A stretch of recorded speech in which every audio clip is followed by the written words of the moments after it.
नमस्कार, technical expert channel पर मैं राजेंद्र साहिल वकील आप लोगों का स्वागत करता हूं। साथियों, आज के वीडियो में हम लाइव सुप्रीम कोर्ट के साइड से यह जानने का प्रयास करेंगे कि जो सहारा से भी विवाद विगत 2012 से चल रहा है, उस प्रकरण में 18, 19, 20 के बाद क्या कोई टेंटेटिव डेट दिखा रहा है?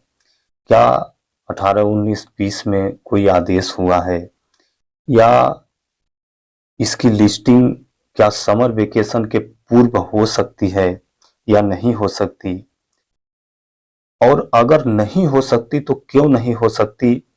इन सब कारणों का हम आज के वीडियो में चिंतन करेंगे, लाइव देखेंगे कि आखिर ऐसा क्या कारण है, क्यों सुप्रीम कोर्ट इस प्रकरण को लिस्ट नहीं कर रहा है, क्या सरकार क्यों नहीं इस प्रकरण को त्वरित सुनवाई के लिए माननीय सर्वोच्च न्यायालय में लिस्ट कराने का प्रयास कर रही है।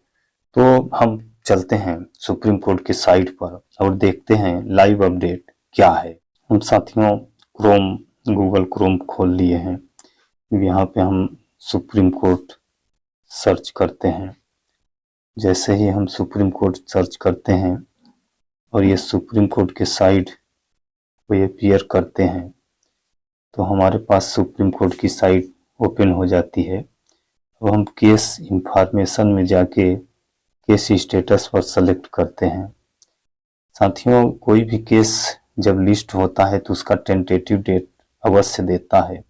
अब देखते हैं इस प्रकरण में क्या टेंटेटिव डेट दिखा रहा है या नहीं दिखा रहा है। हम लाइव देखने का प्रयास कर रहे हैं। कैप्चा डाल लिए हैं। अब हम डायरी नंबर इंटर करते हैं। डायरी नंबर जैसा कि मालूम है 36,632 है और ये विगत 2012 से प्रकरण विचाराधीन है। 2012 डाल के हम सबमिट करते हैं। जैसे ही हम सबमिट करते हैं तो ये देखिए हमारे सामने SEBI versus Sahara India Real Estate Corporation Limited आ गया। ये 2 नवंबर 2012 को फाइल हुआ था और 22 नवंबर 2012 को रजिस्टर्ड हुआ था। यह प्रकरण देखिए 9/1/23 honourable justice Sanjay Khanna, honourable mister justice M Sundaresh and honourable MS. Justice Bela Trivedi के कोर्ट में 9/1/23 को ऑर्डर हुआ था और 9/1/23 के ही ऑर्डर में माननीय ये ट्रिपल बेंच के द्वारा 18, 19, 20 को लिस्ट करने का ऑर्डर दिया गया था। अब हम वर्तमान का स्टेटस देखते हैं। इसमें कोई टेंटेटिव डेट नहीं दिखा रहा है। ऑर्डर 9/1/23 को ही दिखा रहा है, बल्कि पहले इसमें लिस्टिंग दिखा रहा था। ये लास्ट लिस्ट ऑन डेट 18/4/23, 18/4/23 इसमें लिखा है कि 18/4/23 को लिस्ट हुआ था। इसके बाद इसका अगला टेंटेटिव डेट नहीं दिखा रहा है। क्यों नहीं दिखा रहा है? अब हम आगे चलते हैं, ऑर्डर देखते हैं क्या कोई ऑर्डर अपलोड हुआ है, क्या ऑर्डर में बताया गया है। ये हम जजमेंट और ऑर्डर देख लेते हैं। साथियों, इस तरह से ये देखिए जजमेंट ऑर्डर खुल गया। ये 9/1/23 के बाद कोई भी ऑर्डर नहीं हुआ है। तो साथियों, इस तरह से इस प्रकरण के परिशीलन से पता चलता है कि आखिर इसमें माननीय सर्वोच्च न्यायालय या सरकार इसमें इतना गंभीरता से इस प्रकरण को क्यों नहीं ले रहे हैं, क्या कारण है, क्यों टेंटेटिव डेट नहीं दिखा रहा है।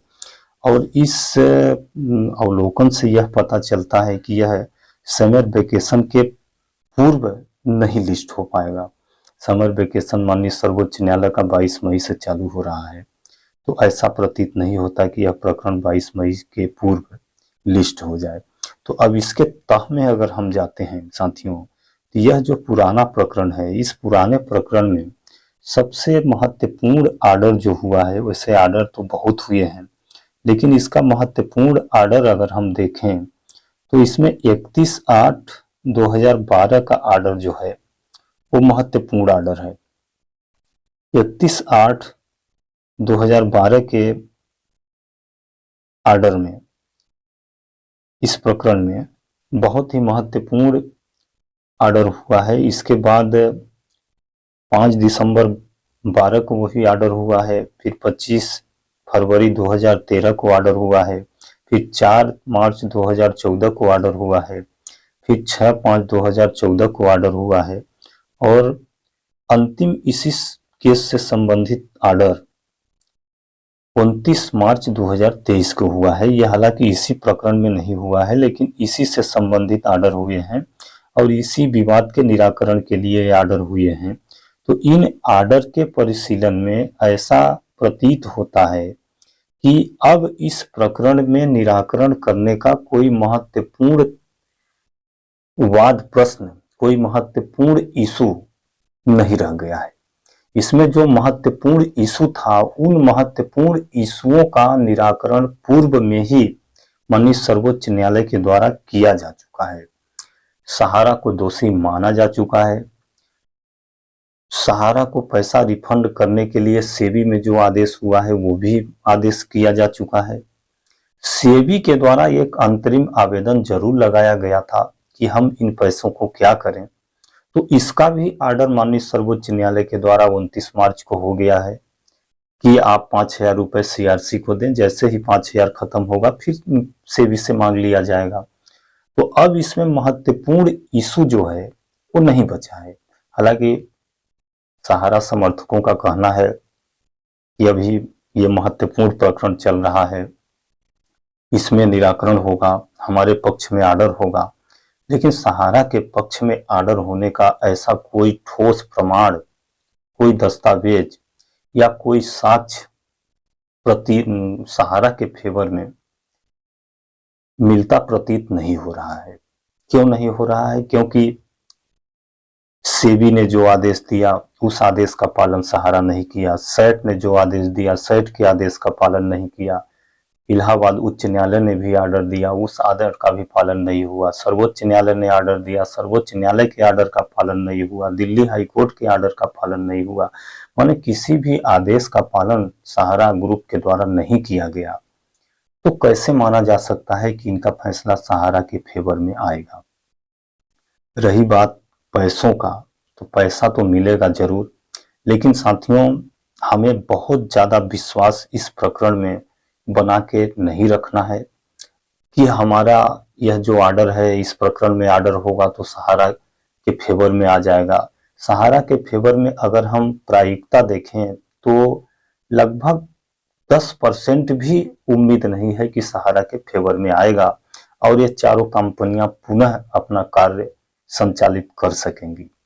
साथियों, इन जो कंपनियों पर आरोप लगा है और इन्हीं कंपनियों के साथ साथ सहारा के सोसाइटियों पर भी आरोप लगा दिया गया है। सहारा के सोसाइटी का भी माने एक दूसरे से संबंध है। इन कंपनियों का सोसाइटी से संबंध है, सोसाइटी के सोसाइटियों का कंपनियों से संबंध है। तो दो कंपनियों के साथ साथ सोसाइटी, जो 4 सोसाइटी हैं, उन सोसाइटियों का भी व्यवसाय संचालित होना संभव नहीं है। निश्चित है कि अब ये चारों सोसाइटियां बैन होंगी और इनके बैन होने के बाद ये दोनों कंपनियां भी बैन होंगी। फिर सहारा ग्रुप की जो प्रॉपर्टी होगी, उस प्रॉपर्टी को जैसे राशि अगर घटता है भुगतान के लिए तो उसको नीलाम किया जाएगा। नीलाम करने के बाद निवेशकों का भुगतान होगा। निवेशकों का भुगतान तो होगा, ये निश्चित है, लेकिन कितने दिनों में होगा ये निश्चित नहीं है। हालांकि माननीय सर्वोच्च न्यायालय ने बोला है कि 9 महीने में भुगतान करें, लेकिन 9 महीने में सिर्फ 5,000 करोड़ रुपए से 86,000 करोड़ का भुगतान करना, वो भी 86,000 करोड़ आज बढ़ के लगभग 2-3 लाख करोड़ हो गया होगा। तो उतने राशि का भुगतान करना विदाउट प्रॉपर्टी सेल के संभव तो है नहीं। तो होगा, वितरण होगा, डिस्ट्रीब्यूशन माने भुगतान होगा, लेकिन कितने दिनों में होगा यह कहना संभव नहीं है। हाँ, ये चीज अवश्य है कि अभी जो जैसी चर्चा आ रही है कि सर्वप्रथम जो पहला भुगतान होने जा रहा है वो 10 लाख रुपए तक के निवेशकों का होगा। प्रथम फेज में 10 लाख तक के निवेशकों का भुगतान होगा 10 लाख तक के निवेशकों में बहुत ज्यादा अड़चन नहीं है। 10 लाख से ऊपर के निवेशकों में, हालांकि ये 10 लाख सोशल मीडिया या अन्य मीडिया के माध्यम से बताया जा रहा है, लेकिन मेरा मानना है कि 10 लाख तक का भी प्रथम फेज में वितरण नहीं होगा। यह वितरण अधिकतम 1 लाख डिपॉजिट करने या कि जो इनकम टैक्स की सीमा है 2.5 लाख तक का फिक्स डिपॉजिट करने वाले निवेशकों का भुगतान होगा। 2.5 लाख से ऊपर जो निवेश किए हैं, जो एफडी किए हैं, उनसे शायद इनकम टैक्स विभाग जो है वो सोर्स ऑफ इनकम मांग सकता है। तो चूंकि यह प्रकरण हालांकि सोर्स ऑफ इनकम मांगने का बहुत ज्यादा औचित्य नहीं है, लेकिन फिर भी लंबित रखने के लिए सोर्स ऑफ इनकम मांगा जा सकता है जो 2.5 लाख से अधिक फिक्स डिपॉजिट किए हैं। फिर अगर वो सोर्स ऑफ इनकम में उस राशि को प्रूव कर देते हैं कि नहीं, ये मेरा राशि है, मैं इस माध्यम से अर्जित किया हूं, अगर सीआरसी या संबंधित वितरण करने वाली संस्था संतुष्ट हो जाती है तो उन लोगों के भुगतान भी सुनिश्चित होगा। लेकिन प्राइमा फेसी तत्काल उन लोगों का भुगतान नहीं होगा, मेरा अनुमान है। लेकिन 10 लाख तक लोगों के सोशल मीडिया पर अफवाह है। 2.5 लाख तक के एफडी करने वाले लोगों का प्रथम फेस में भुगतान होगा। द्वितीय फेस में भी अगर 2.5 लाख के बच जाते हैं तो 2.5 लाख तक का होगा। 2.5 से इस मैटर को 5 लाख तक किया जाएगा, 5 से 10 किया जाएगा। लेकिन 5 लाख फिक्स करने वाले लोगों से सोर्स ऑफ इनकम का सर्टिफिकेट जरूर मांगा जाएगा कि आप सोर्स बताएं, इसके बाद ही भुगतान होगा। और यह प्रकरण जैसा कि अवलोकन से स्पष्ट है कि इस प्रकरण में अब कोई महत्वपूर्ण इशू नहीं बचा है, इसलिए इस प्रकरण को इतना गंभीरता से नहीं लिया जा रहा है। और यह प्रकरण अब संभव है कि समर वेकेशन के बाद ही लिस्ट होगा। साथियों, सर्वोच्च न्यायालय में 22 मई से 2 जुलाई तक समर वेकेशन रहता है, तो 2 जुलाई के बाद ही यह प्रकरण लिस्ट होगा। वेकेशन के पूर्व लिस्ट होने की संभावना बहुत कम है। संभावना इसलिए है क्योंकि अब इस प्रकरण में कोई महत्वपूर्ण तथ्य रह ही नहीं गया है। हाँ, अभी तक सरकार के द्वारा, सीआरसी के द्वारा भुगतान प्रक्रिया चालू नहीं की गई है। जैसे ही चालू होती है, कहाँ क्लेम करना है, कैसे क्लेम करना है, किसके माध्यम से भुगतान होगा, क्या कलेक्टर के यहाँ क्लेम करना है, कहाँ क्लेम करना, ये सब की जानकारी जैसे ही आती है, हालांकि ये समाचार पत्रों में प्रकाशन किया जाएगा, सारी जानकारी आप लोगों को दिया जाएगा, कैसे क्या करना है उनकी जानकारी मैं अपने चैनल पर जरूर बताऊंगा। साथियों, तब तक के लिए मुझे आज्ञा दीजिए। नमस्कार।